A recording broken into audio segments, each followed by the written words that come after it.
J'ai espoir que notre génération arrivera à briser cette chaîne d'innovation. Vous l'avez compris, je parle bien évidemment des repas funéraires qui se font 40 jours après le décès.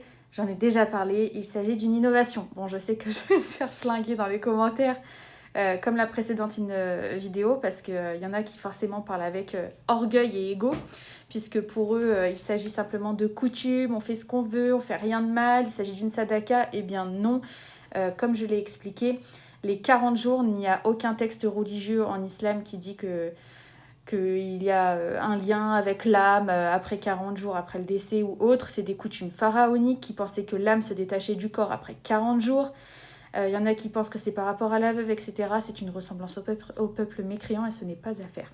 Donc j'ai espoir que notre génération arrête d'assister à ce type de repas funéraire. Parce que si vous arrêtez de répondre à ce type d'innovation, à ce type d'invitation, eh bien en fait ils vont arrêter de faire les repas tout simplement s'il y a de moins en moins de personnes qui y assistent.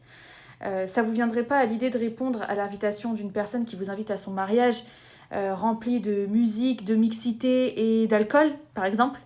Et bien c'est pareil pour l'innovation du repas funéraire. Après les 40 jours, il faut arrêter de répondre à ce type d'invitation pour stopper cette chaîne et arrêter de perpétuer une innovation. Je ne sais pas si je l'ai bien dit, mais en tout cas, vous m'avez comprise.